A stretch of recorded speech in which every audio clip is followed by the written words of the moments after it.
Good afternoon, ladies and gentlemen. My name is Yashika, and I am delighted to welcome you all to the very first chapter of Extraordinary Voices, a platform by YES Securities that spotlights women who reflect, redefine, and rise. Today marks the beginning of something truly special. To open this platform, we could think of no one more fitting than a young trailblazer who has literally touched the sky, a girl who's chased horizon and reached them. She is a mountaineering prodigy, a force of grit, discipline, and courage, and the youngest woman in the world to scale some of the toughest peaks known to mankind. Before that, a special mention must be made of someone who has been her strongest pillar through every climb. Her father, Commander Karthikeyan. Everyone, please a good round of applause for him. Thank you so much, sir. Sorry, we have the father and the mother as the biggest support of Kaamya today. Extraordinary journey are often fueled by extraordinary men too. The ones who don't limit a girl's ambition but champion it. His guidance and encouragement have played a defining role in Kaamya's fearless journey. Fathers like him remind us that when men uplift women, they don't just support a dream, they create history. We are also deeply honored to welcome Mr. Anshul Alzare, MD and CEO YES Securities, whose vision has given life to the Extraordinary Voices platform. And obviously, you amazing people for joining us for today's session. I would request Mr. Anshul sir to please come on stage to felicitate Kaamya and Commander Karthikeyan. A huge round of applause for all of them, please.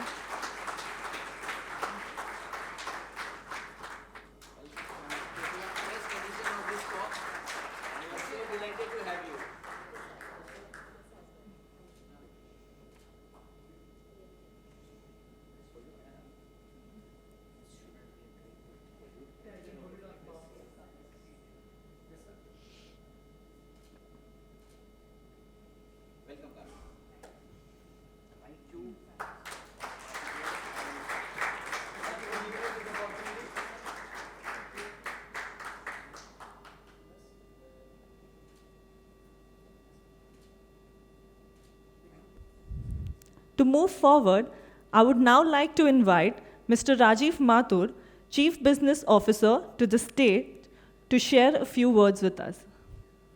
So good afternoon, one and all.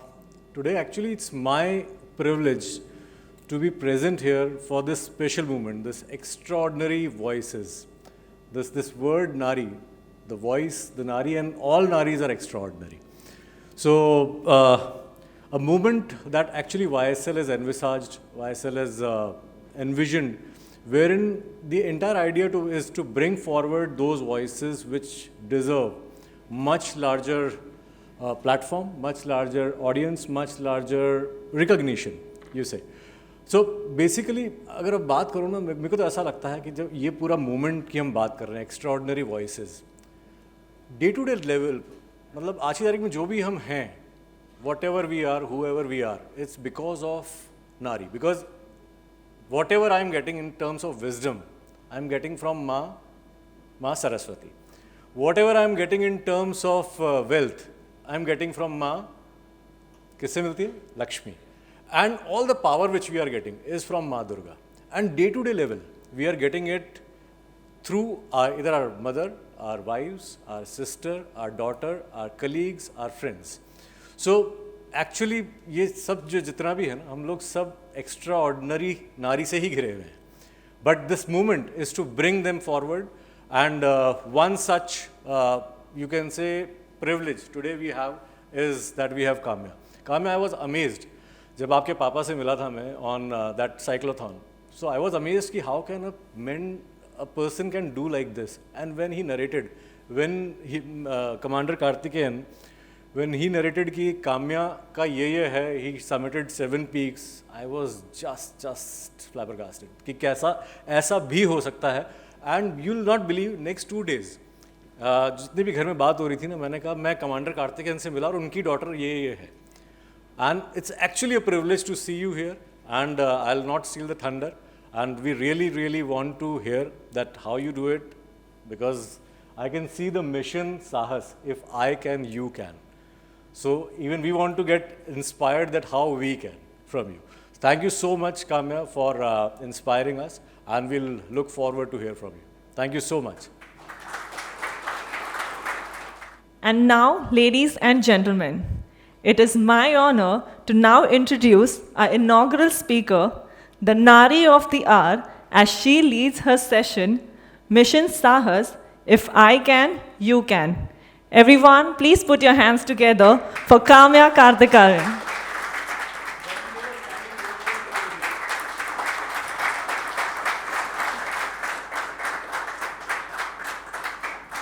Thank you so much, everyone. Firstly, I would like to thank YES Securities for giving me this wonderful stage and an incredible audience. I'm sure it's going to be a wonderful session. I'm here today to talk about Mission Sahas, a journey that has taken me quite literally to the extremities of the world. My journey with the mountains started a very long time back when I was still on a baby sling and my dad was posted in Lonavala. In my formative years, I tagged along with my parents on small trails in Lonavala in the Sahyadris. These trails that I could initially just crawl up, eventually turned into baby steps and created deep impressions in my mind. When I was about 6 or 7, my dad was either sailing on submarines or going out on expeditions. And as a very curious child, I used to ask my mom, why does Dadu leave us to go to the mountains? And my mom in turn said, let's go and find out for ourselves. And that is how my journey with the mighty Himalayas began. Over the next few years, I did many treks in the Himalayas with my mom, venturing on beautiful trails like Chandrashila Peak, Harkidun with my family and friends when I was 8 years old, and a back-to-back trek to Kedarkanta Peak, Roopkund, which was my first real high-altitude trek in October of 2016, and it was also my first Himalayan trek with my hero, my dad. Many more Himalayan treks followed in the years that came, like Brighu Lake and Sarpas in the summer of 2019. After having gained some experience in the Indian Himalayas, in May 2017, I had the first opportunity to have an audience with Mount Everest when I traveled to Nepal to trek to the Everest base camp with my mother. After 7 tough days of trekking, we finally reached the biggest and highest base camp in the world, and I had my first rendezvous with Sagar Mata. I unfurled the tricolor at the base camp and made a promise to the mountain to return again and to climb all the way up to the summit the next time. With the experience gained and more confidence in my abilities, we traveled to Ladakh in August of 2017 to climb my first 6,000 meter plus peak, Mount Stoke Kangri.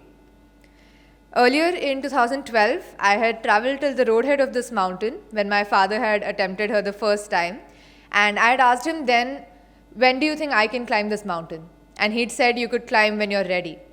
And after 5 years of hard work, we finally stood on the summit of Stoke Kangri in the morning hours of 7th August 2017, just 3 days short of my 10th birthday, and I became the youngest girl in the world to climb a peak above 6,000 meters. It wasn't an easy climb. The summit push itself lasted 19 long hours. After the summit, when we got back to the camp, I reached the camp about an hour before my parents.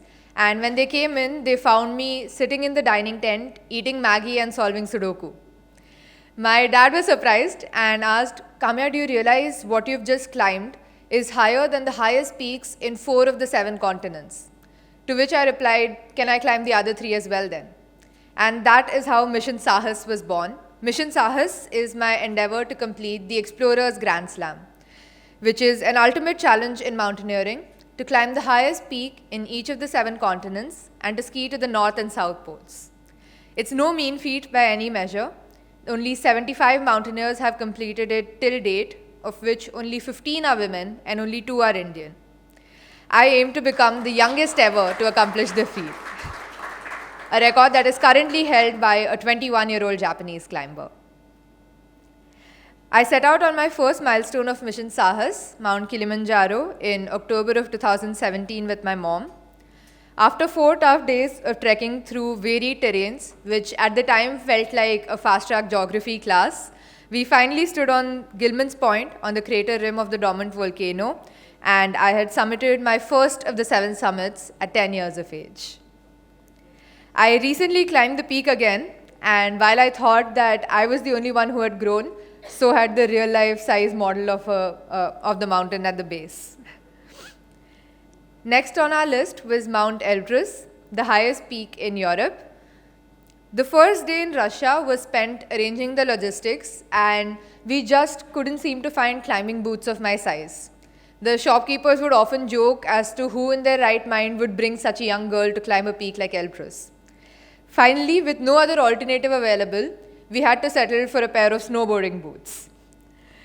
But we endured the climb. It was a very tough and very cold climb, being so high up in the northern hemisphere.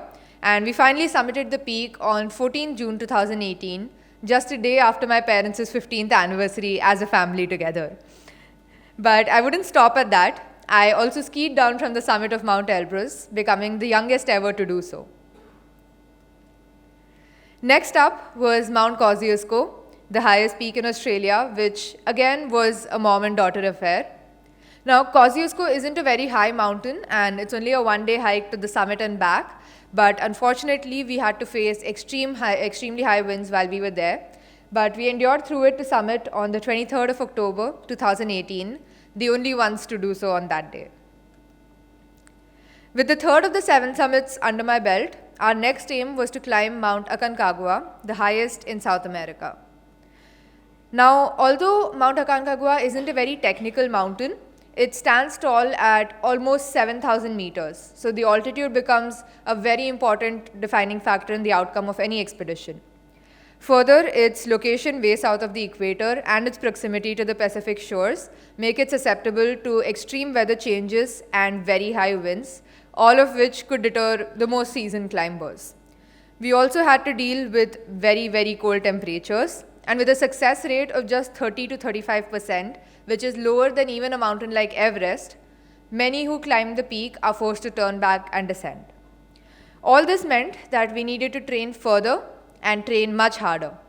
So we traveled again to my favorite playground, Ladakh, to climb my second above 6,000 meter peak, Mount Mentok Kangri, a beautiful summit overlooking the Somoriri Lake.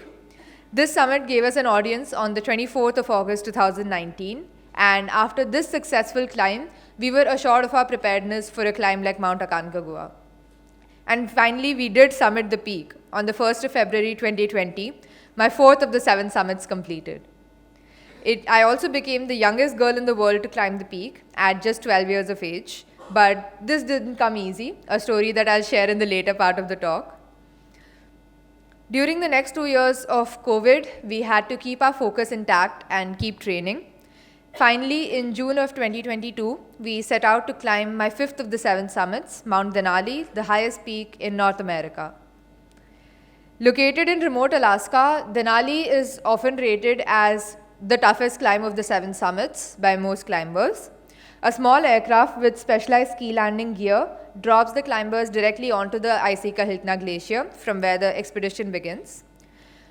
Since there are no porters on the mountain, we had to carry not only our 20 kg backpacks, but also a 50 kg sled with all of our tents, food, clothing, and equipment for the 20-day-long expedition. This was extremely new to us because all our prior expeditions had been with adequate logistics and support. Here are a few glimpses from the beautiful yet challenging and extremely dangerous climb.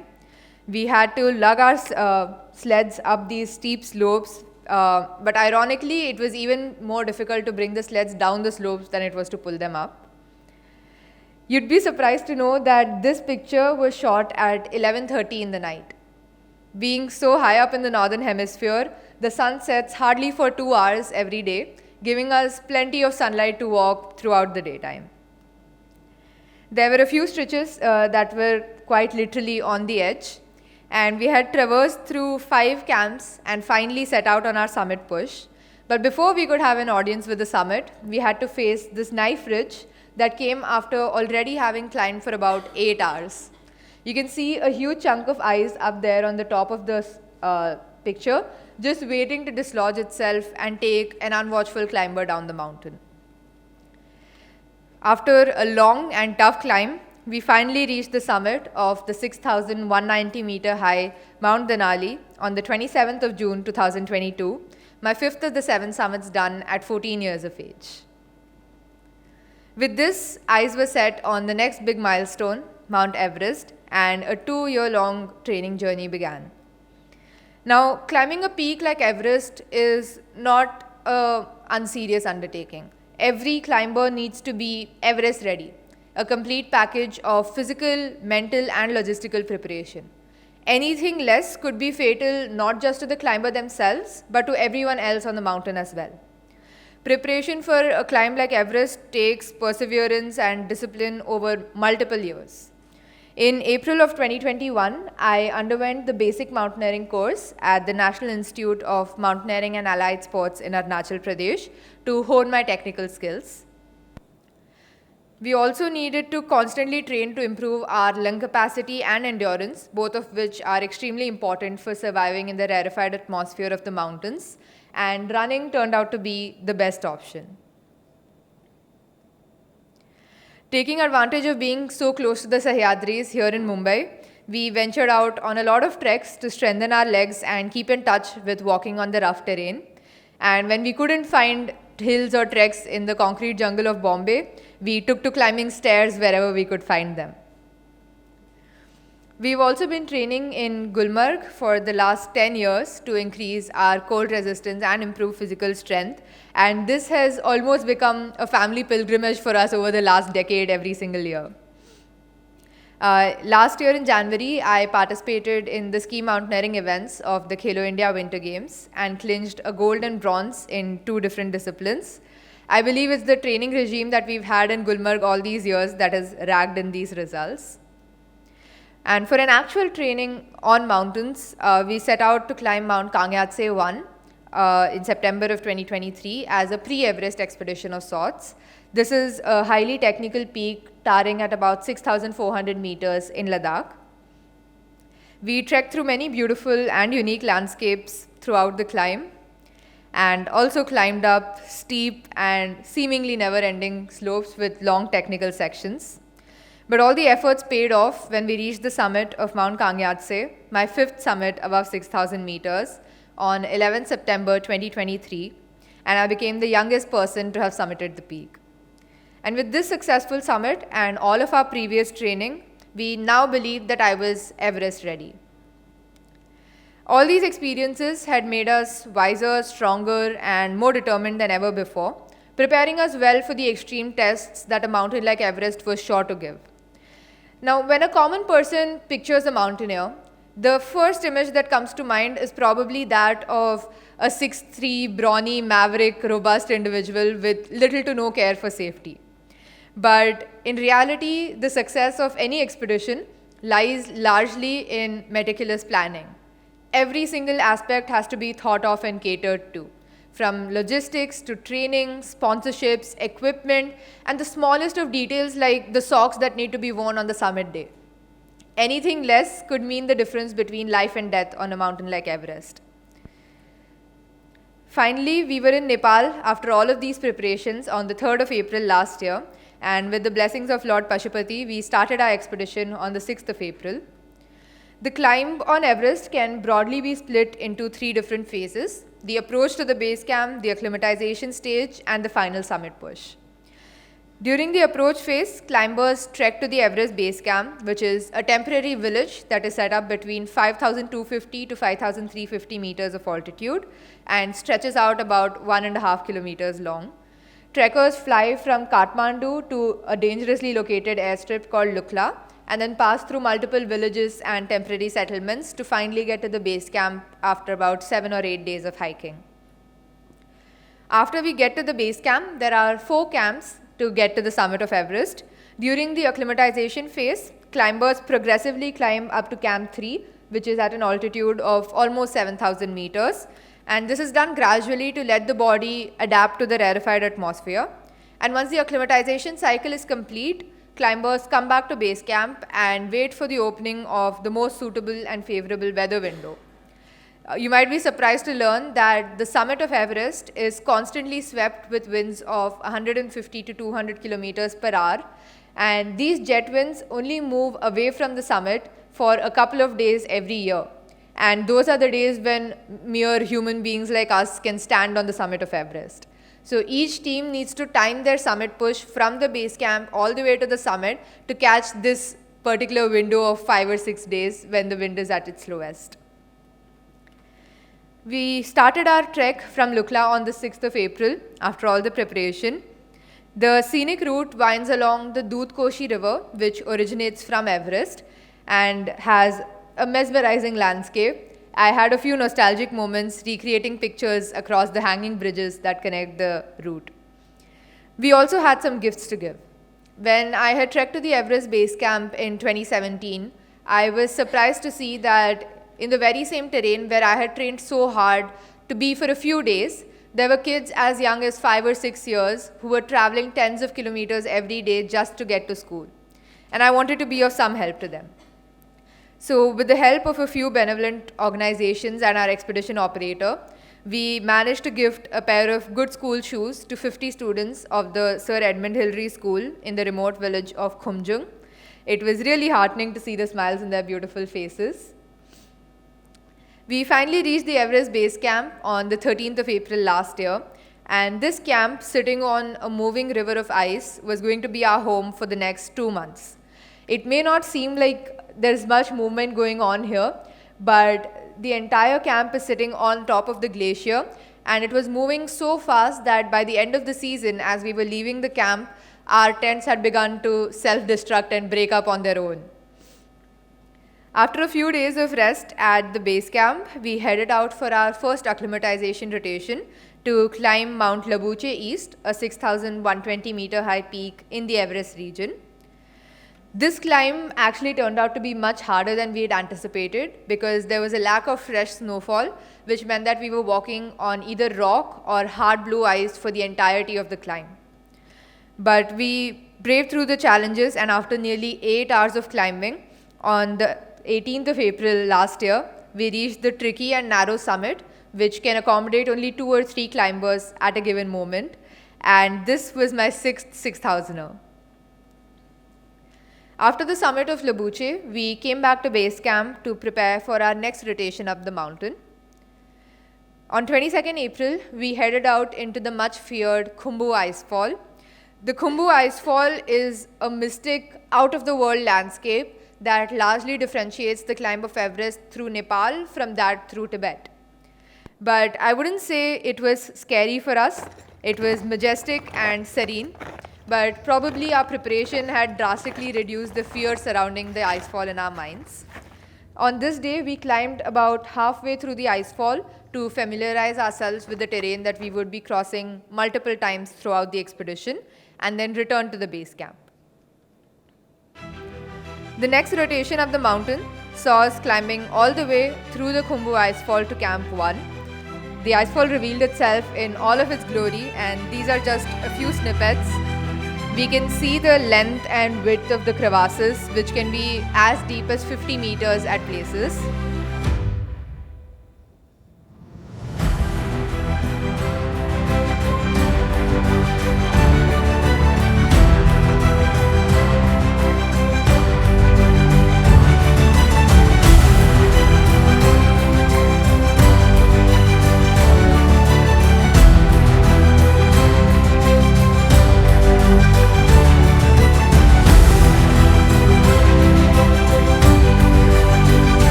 Enjoy the scenic beauty in the video. This is exactly what a climber sees while they're climbing. Your entire vision narrows down to just where that next foot is going.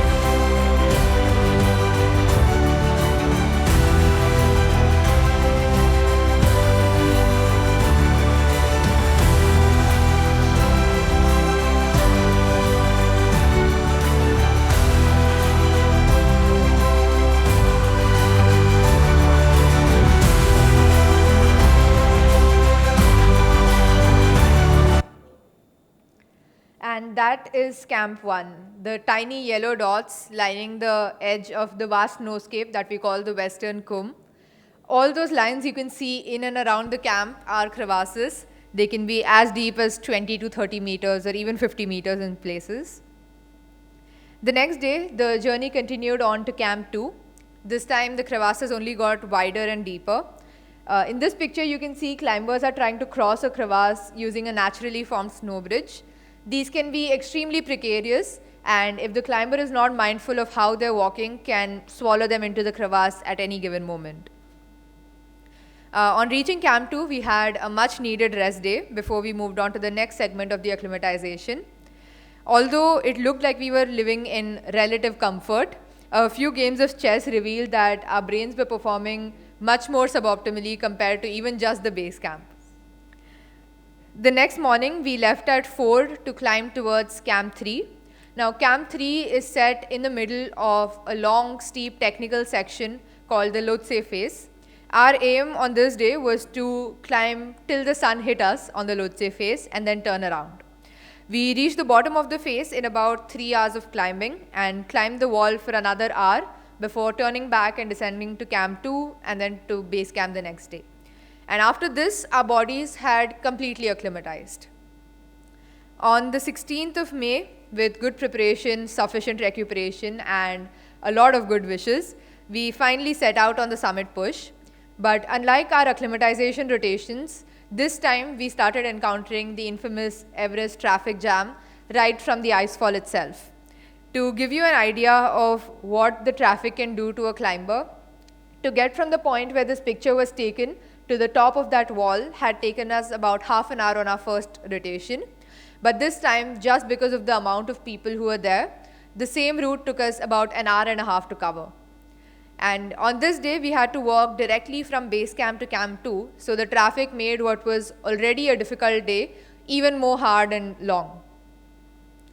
After a rest day at Camp 2, we moved to Camp 3. This was an extremely exciting day because we were finally using our oxygen systems on an actual climb for the very first time. I was feeling very strong and reached Camp 3 in about 3.5 hours. To contrast this with our acclimatization rotation, where it took us 3 hours just to get to the bottom of the Lhotse face, that is the kind of advantage that acclimatization and supplemental oxygen gives you. After one of the toughest days of the expedition, we finally made it to Camp 4 on the 19th of May last year, and the rest is history. In the afternoon of 20th May, we stood on the highest point of the earth. It was a dream come true for both me and my dad, and it was a very special moment. I had become the youngest Indian and the second youngest woman in the world to have climbed Everest from the Nepal side.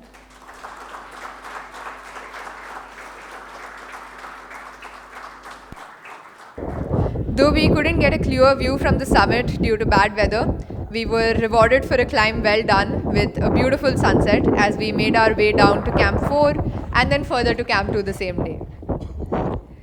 With this, Antarctica proved to be the final frontier of my resilience. We touched down on the blue ice runway of Antarctica on the 17th of December last year and almost immediately flew out again to reach the base camp of Mount Vinson Massif. Finally, after 26,133 kilometers and 6 flights from home, we reached the base camp and were ready to start climbing after a few days of preparation. On the climb, the carpet of ice was absolutely never ending, and so were the days. Our shadows quite literally never disappeared. A lot of times, it was difficult to see where the clouds ended and the snow began. The remoteness and the harshness of the terrain was extremely intimidating, with long, steep technical sections throughout the climb. But the rewards were just as exciting. Finally, after braving a plethora of challenges, we had inched closer to the summit. This was us on the summit ridge, minutes from reaching the summit of Mount Vinson. Years of hard work and perseverance were converging into a major milestone of completing the 7 summits. And yes, we did finally make it. The last of the 7 summits done. and I had become the youngest female in the world to complete the 7 Summits Challenge.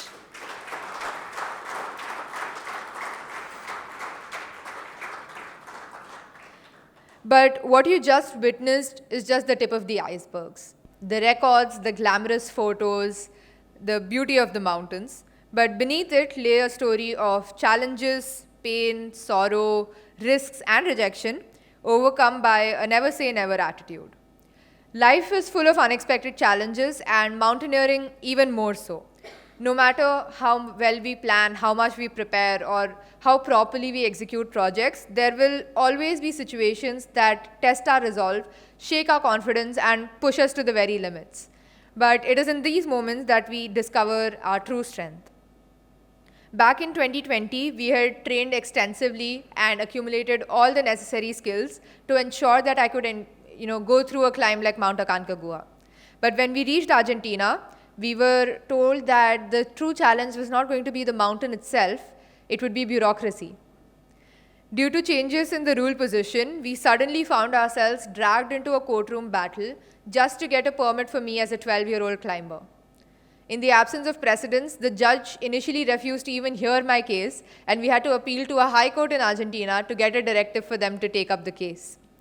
But even then, the judge was antagonized and kept sending us on errands every single day. Whether it was a report from a cardiologist or a psychiatrist or a sports medicine specialist, all documents we had already prepared from India. But we believed in what we were doing, and so we kept our mind on the final goal and kept going. And God sent a few knights in silver armor to help us with our mission, like our lawyer, Mr. Arturo Erisi. Finally, after 2 weeks of relentless effort, media and public support in a completely foreign land, and we finally secured the permit, this time from a new judge who was a mountaineer himself, only to face our next hurdle, this time on the mountain. After getting the permit so late, we left on the expedition with a completely new team, and despite climbing strong, the guides weren't ready to take a 12-year-old young girl on their expedition. They wanted to avoid taking any risks. So on the 11th day of our climb, as we were making our way to the summit camp, we took a small break to change my gloves because it was a windy day, and the guides took advantage of this, misrepresented it as signs of high altitude sickness, and forced us to turn around. Unfortunately, though the doctors at the high camp cleared me, the guides had already sent my sleeping bags and our tents down to the base camp, and we were left with no choice but to descend all the way down the mountain. But on the way back, I picked up courage and told my dad that we were coming down not because I wasn't ready, but because someone else misjudged me. I didn't want to let them define my journey. With determination, we fought for a second chance and rightfully got one. So when we were given that second chance, I gave it everything I had. We met our second savior angel in the form of our new guide, Peluca, who truly believed that I could summit and wanted to help me reach there. We eventually climbed the entire mountain a second time to stand on top of the highest peak outside the Himalayas, Mount Aconcagua. After Aconcagua, we came back to India very excited and looking forward to the next climb. I was even appreciated by our Honorable Prime Minister in his Mann Ki Baat series. But lo and behold, the entire world shut down because COVID had struck. But my mission was far from over. It did feel impossible to dream of climbing mountains while stuck in a 1,000-square-foot apartment in a concrete jungle like Mumbai. But we adapted.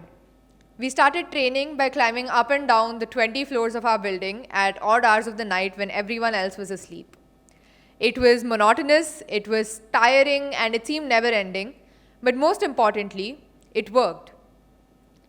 But moving forward, Mount Denali tested my mental fortitude in ways I could have never imagined. Firstly, none of the 7 certified operators were ready to take me on their team. Why? Because I was 14, and that to a girl from India. They seemed to think that the odds were all stacked up against me. When no one else believed in me, my dad did, and we teamed up with 2 other Indian climbers to climb Mount Denali, a treacherous and difficult mountain, unguided. Our efforts paid off, and we did reach the summit. But the most difficult part awaited us. Descending as the lone team through a melting glacier riddled with open crevasses. The snow bridges across them had melted due to the early onset of summer. It felt like a minefield. And when we called for help, we were told that nothing could be done until an accident had already occurred. We had no way of getting back to camp, and of course, fear was inevitable, but panic was not an option. So we decided to start moving carefully and probe every single step. As we started out towards the airstrip at base camp, we inched forward and were suddenly surprised by 40 dots coming down the slope of the mountain. It turned out that the guided teams that were still high up in the mountain had heard about the precarious condition of the glacier and decided to terminate their climbs and come down. They joined us, forming a chain of safety, and after 11 rigorous hours instead of the usual 5 or 6, we finally made it back to the airstrip at base camp alive. From that situation to being able to be here to share my story today, I consider it a lucky break. But the ultimate test of overcoming fear came with Mount Everest. After weeks of acclimatization, we finally reached Camp 4 after one of the toughest climbs we had from Camp 3. And Camp 4 is the final shelter at 8,000 meters, way above the dead zone. This is the point from where climbers leave finally towards the summit.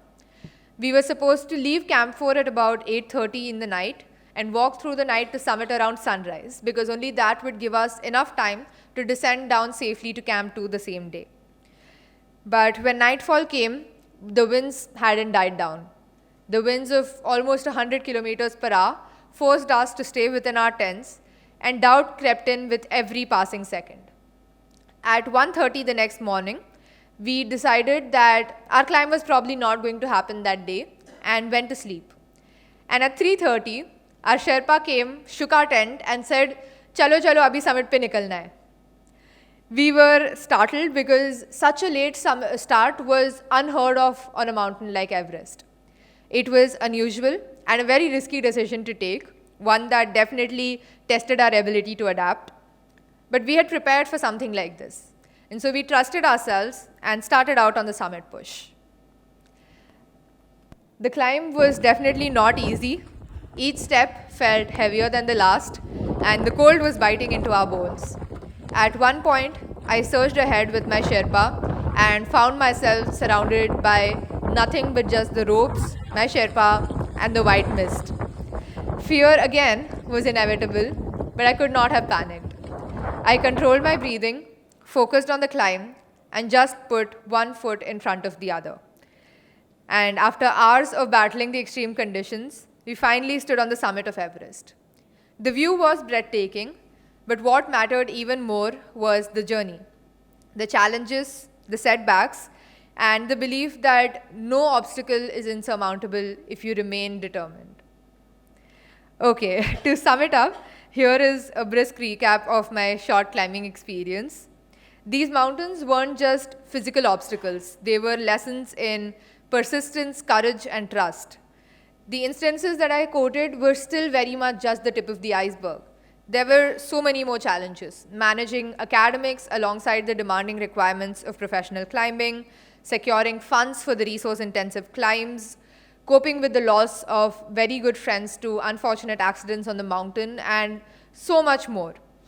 But every challenge that we faced has shaped me into who I am today, and the lessons from the mountains have truly just begun. But what is up next? We look forward to ski to the South Pole.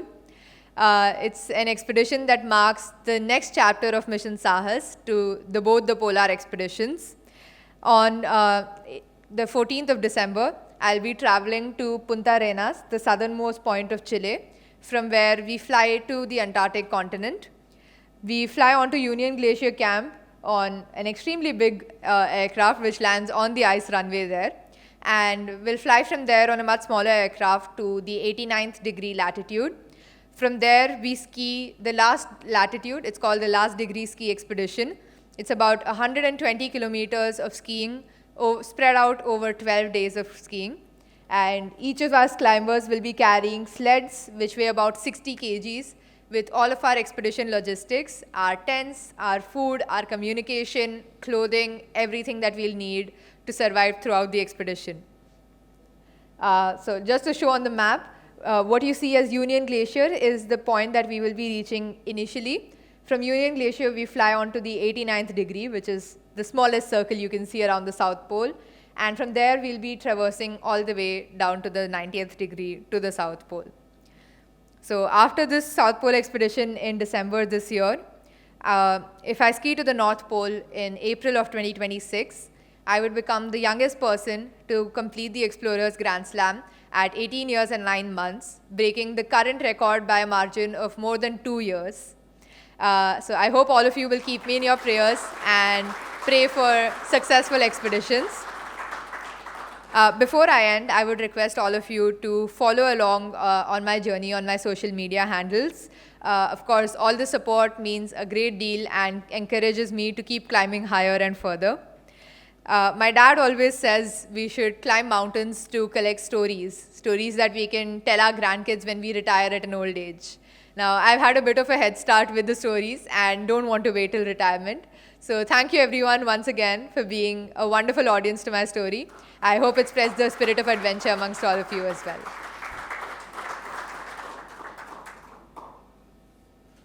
Thank you so much, Kaamya. What an enlightening session this was. Thank you so much.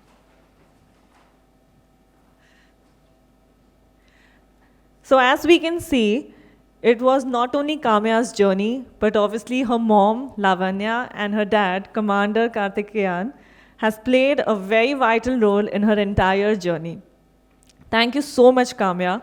Your bravery has truly inspired all of us here, and I can say with confidence that there is no mountain too high when one has the discipline and the will to rise. Thank you so much. Request Kaamya to please take a seat on the stage, and I would like to call Mr. Anshul Arzare to the stage for a little Q&A session with Kaamya.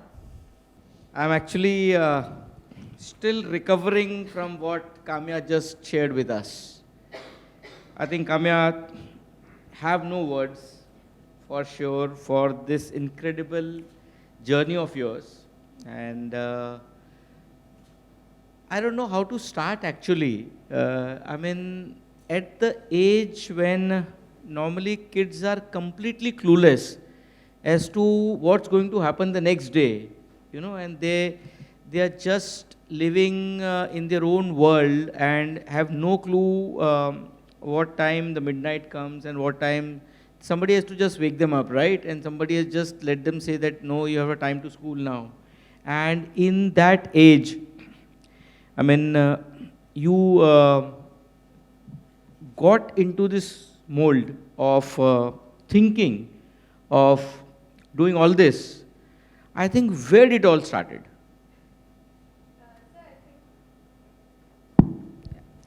So I think it all started a very long time ago. I think for me, it's never felt like I was doing something very out of the ordinary, because I've been doing it since I was 3 or 4 years old. I think my parents had a huge role to play in that, definitely. And you know, they, right from when I was a kid, they offered everything they could to me, and they said, pick and do whatever you want to do, what you enjoy doing. And of course, I was a bit greedy. I picked quite a few things, apart from just mountaineering and academics, of course. But I think, sir, our generation really has access to so many opportunities. And of course, each of the people that I meet in my peer group, they continue to inspire me, I think, just as much as I inspire them, because everyone finds you know, their own Everest. Of course, mine is a quite literal Everest, but I think for everyone, it's about just finding your own Everest that pushes your boundaries and something that you enjoy doing. No, truly, I completely true that, Kaamya. Every one of us keep finding and searching for those Everests.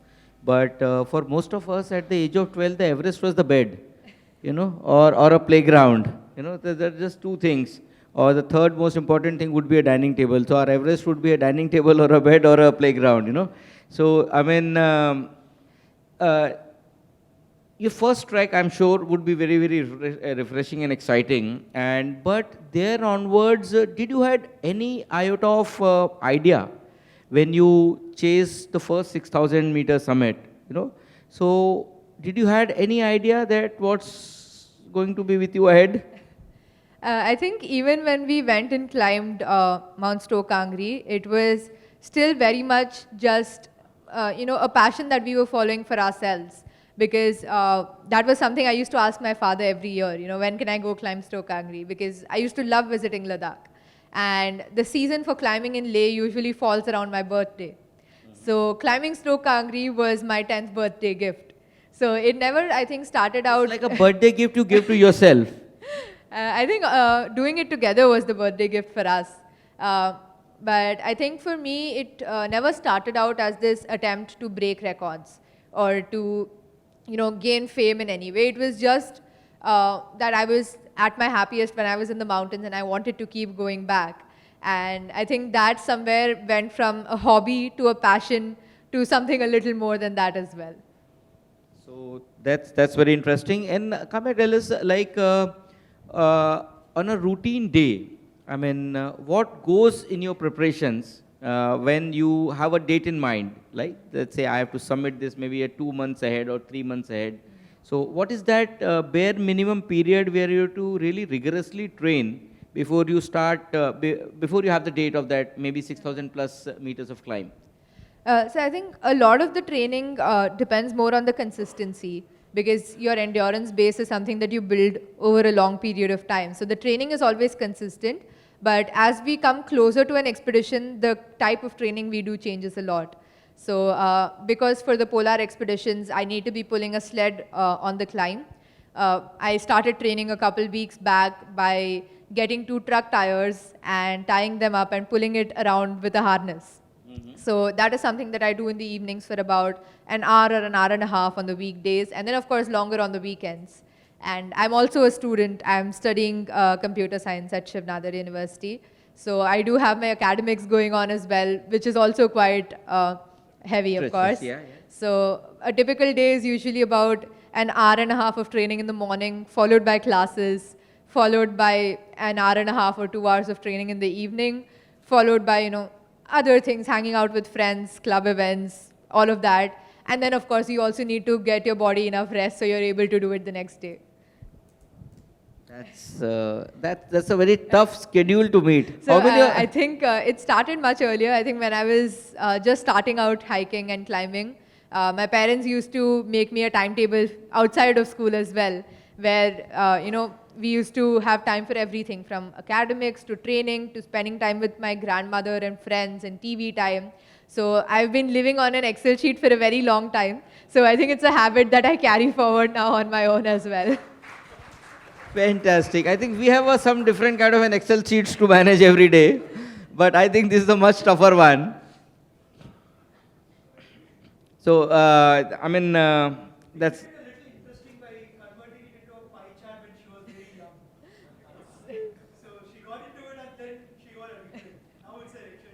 Now, I mean, I think many of us, and most of us, will be very difficult to match this Excel sheet, I guess. So, we have our MIS team here? Yeah, we have. So, I think your Excel is much more easier, So, come and tell me, I mean, what is one learning which you have got from mountains?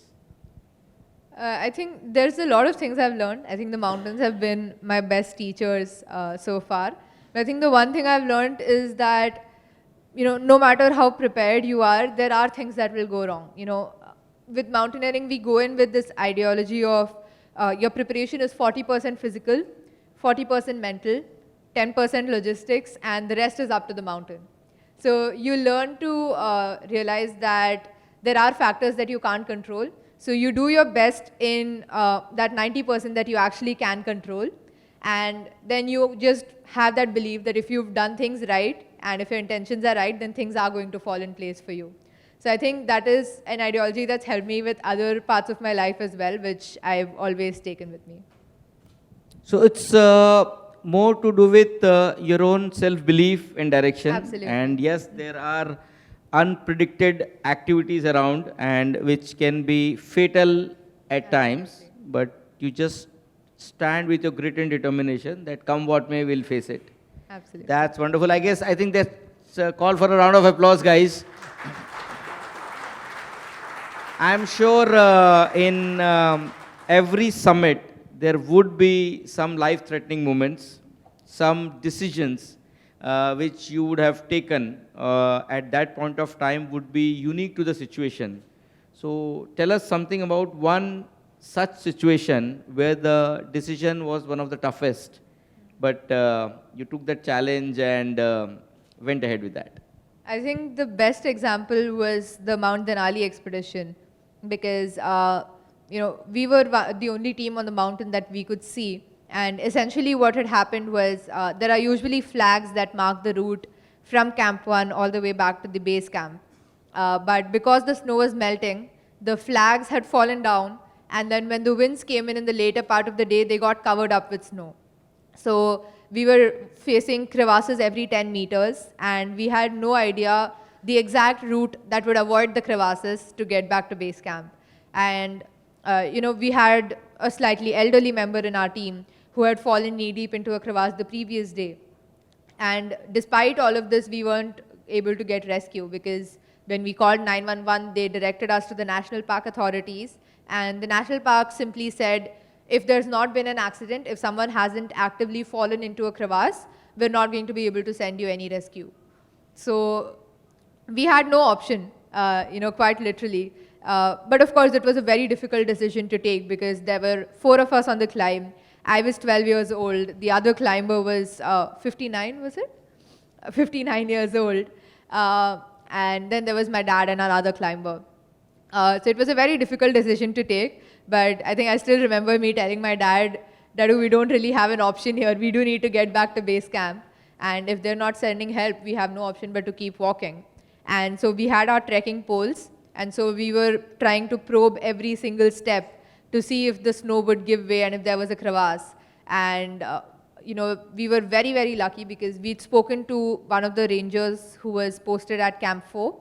And, when we radioed in and told them that the glacier was melting, he had gone and spoken to the teams that were at Camp 4. And 2 of them were on their way back. They were taking a rest day. One of them had not even gone up to the summit. They decided to terminate their climbs.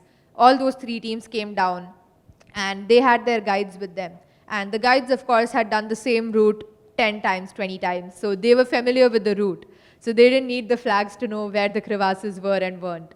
So with a line of about 40 people, they had avalanche probes, which usually you use when there's been an avalanche and you want to see if there is anyone buried under the snow. So we were using the avalanche probes to, test how thick the ice was. And so a lot of times we'd be walking in a line, we would reach a point where the guide would find a crevasse, and then the entire line would backtrack and then take a different route. So it was extremely long, it was very tiring, but I think I'm really glad that it all worked out in the end for us. No, I think that's the testimony of your grit and determination, Kaamya. I think that also gives me or reiterates my belief that God helped those who help themselves. Absolutely. So your courage was the one thing which was leading you from the front, and obviously, I don't remember the dialogue, one of the Shah Rukh Khan movie, but what it says that if you have the will, the entire universe aligns to that will, and then it takes you forward. So, who among the parents is the biggest influencer to you for this journey when it started, maybe you were 4 years old? I think both of them. I would say my dad was the one who inspired me because he was already climbing all these big mountains in the Himalayas. But I think at the same time, if not for my mom who stepped up and, she could have easily shut down my questions and said, you can find out when you're an adult, or, you can go sometimes and see for yourself. If not for her actually partnering with me and taking me on those initial treks, I might not have started climbing until much later in my life, or even at all. So I think both of them, have an equally important role to play in that.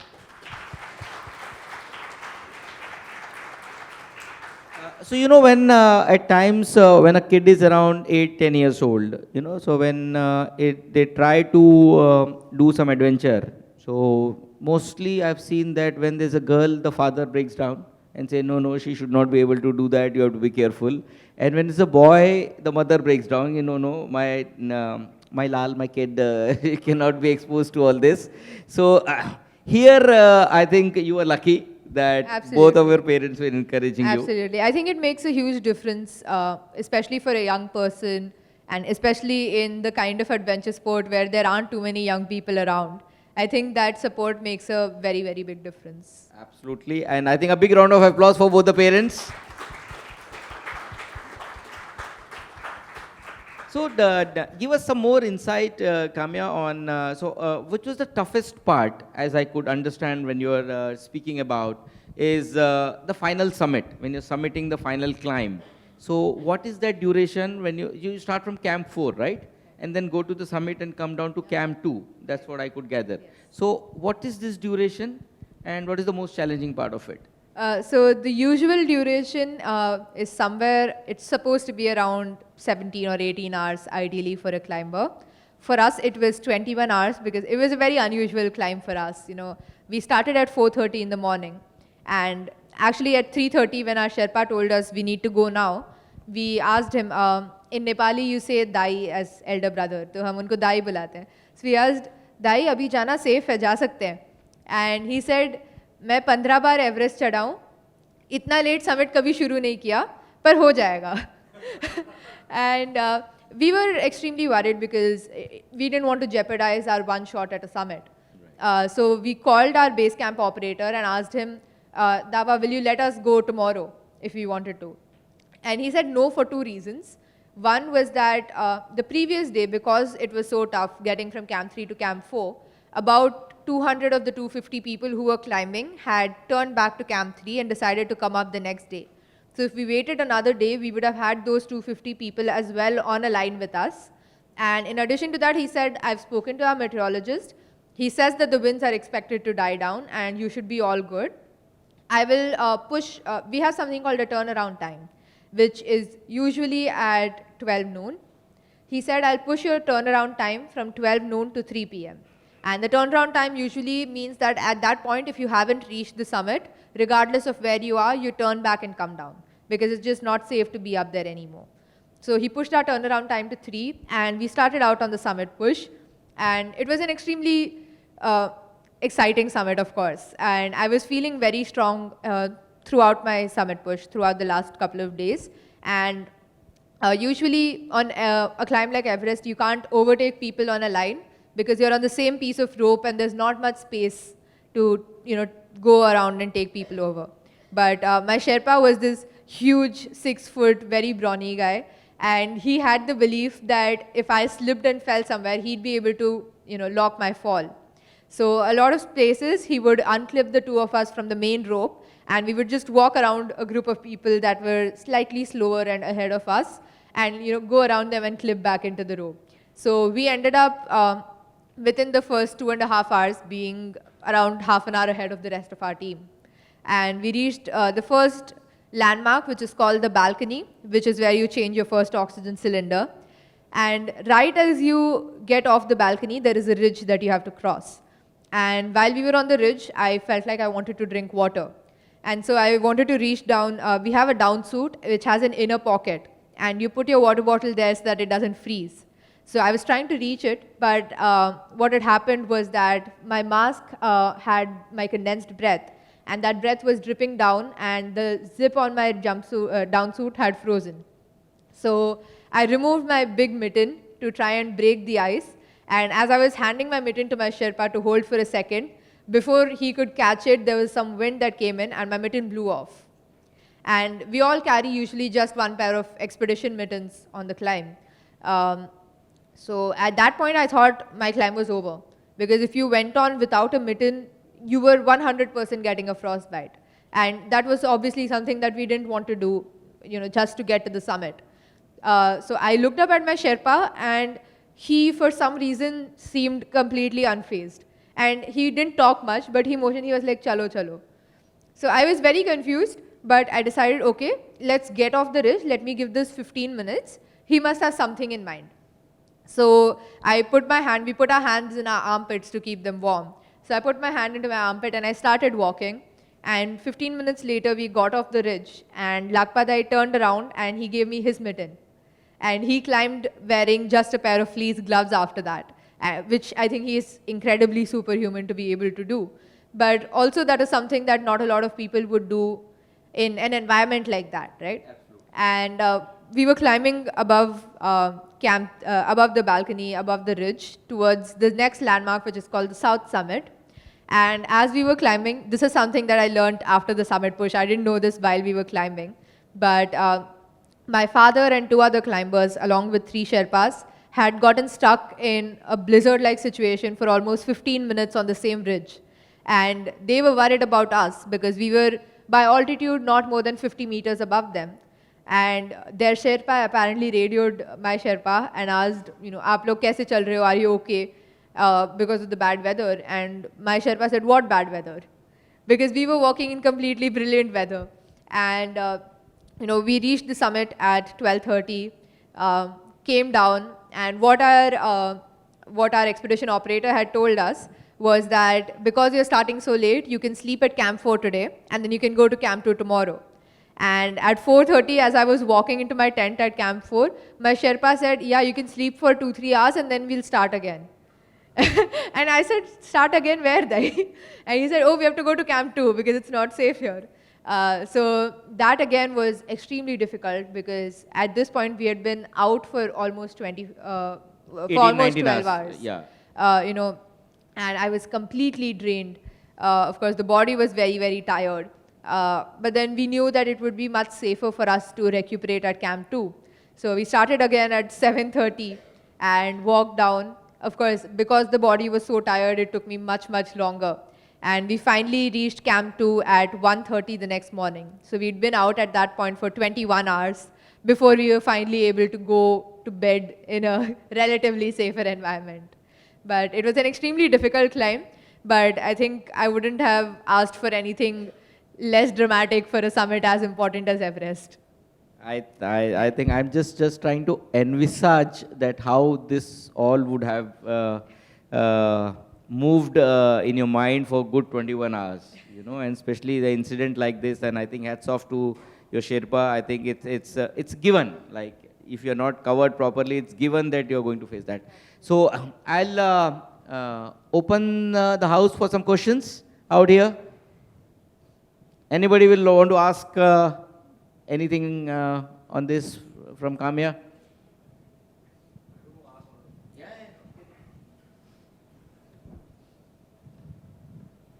Yeah, hi Kaamya, and hello sir.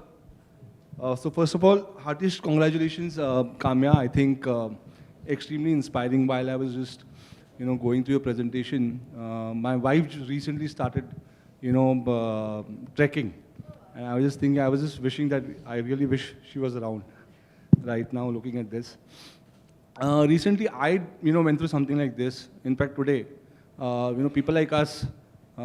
You spoke about it, right? Concrete jungle. So I'm the guy, the 6'3" guy that you spoke about, twice in your conversation. तो lift की building की lift बंद हो गई थी आज. So I had to really think for some time कि यार नीचे चल के आना है नहीं आना है. I stay on the 22nd floor. So that was the expedition for me. So that's the kind of life that we live. But I guess heartiest compliments to you. Big one to you, sir, and your mom who's not around. Extremely inspiring. God bless. Looking forward to your, the next 2 expeditions. You just got one more Instagram follower, so I just followed you right now. Congratulations once again. Thank you very much. Thank you so much.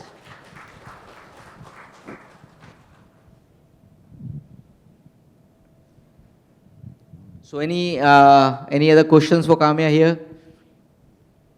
What's your favorite food, Kaamya?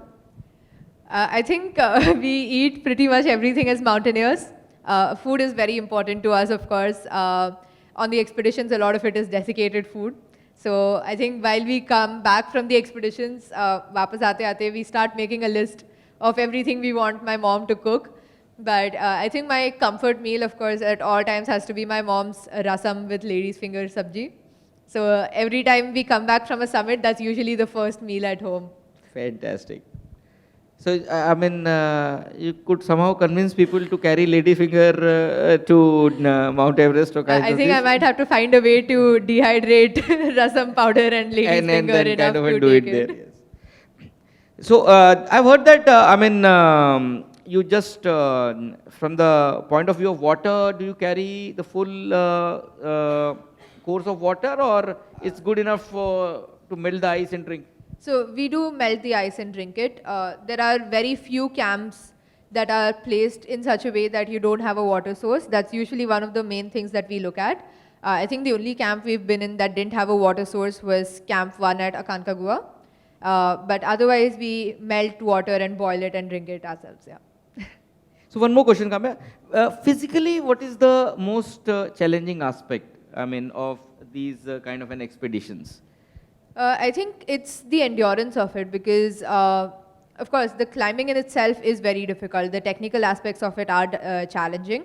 But more than anything is just being out there every single day for, days at end for 8 hours, 10 hours every single day. I think just the endurance perspective of it, the lung capacity does make a huge difference, which is where I think our training with running comes in handy because the minimum that you're walking on a day out during your expedition is 7 to 8 hours. So to be able to sustain intense activity for that long is something that's physically very challenging. Thank you so much, Kamya. Thank you Guys, so let's much, have a sir. big round of applause for her. Thank you.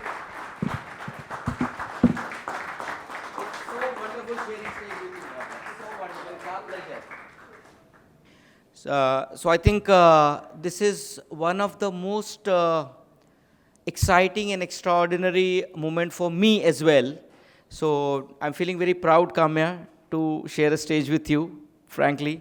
And what I also personally feel that I'm a relatively fit person, can do a bit of things. But today, I think we are nowhere near. But that also tells us, guys, that what is our human body is capable of. And most important so is, I think, the mind. And who other than the women who have the strongest of the minds. So a big round of applause and cheers for all the women in this house.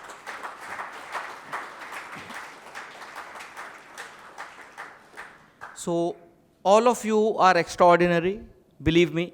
The way you all navigate the life challenges, I think it's not about somewhere when somebody of some of us have achieved this extraordinary,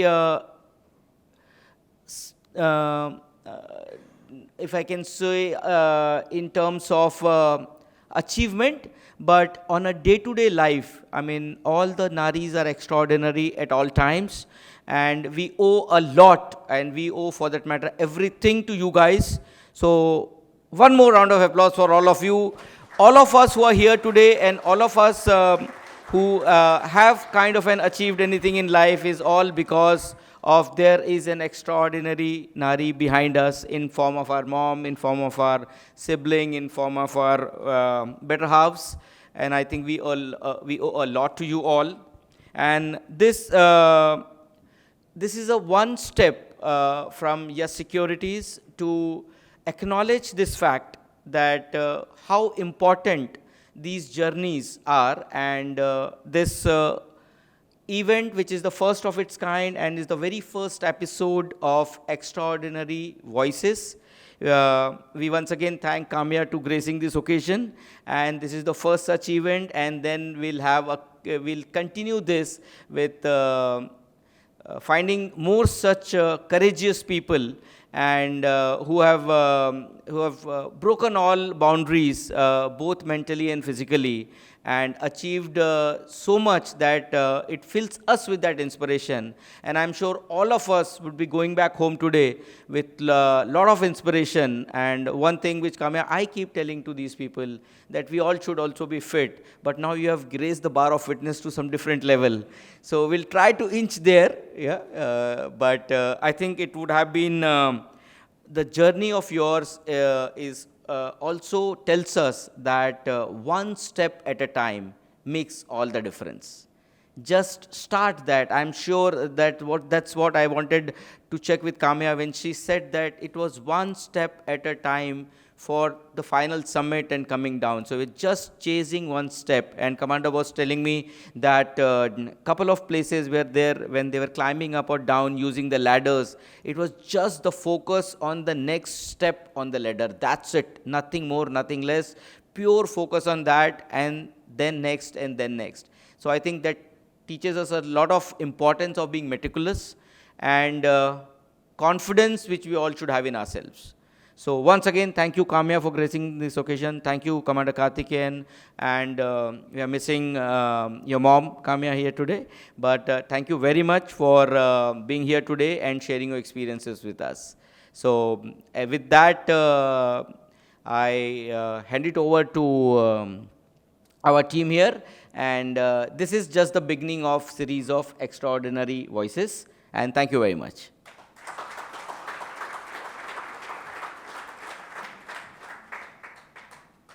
Thank you so much, Anshul sir. And guys, with that, we come to the end of this session. I think we all can take something away from this, no matter your gender, age, or background. Thank you all for being here with us at the beginning of a movement full of stories that reflect, redefine, and rise. And obviously, Mission Sahas, if I can, you can. Thank you so much, everyone. Thank you so much, Kaamya.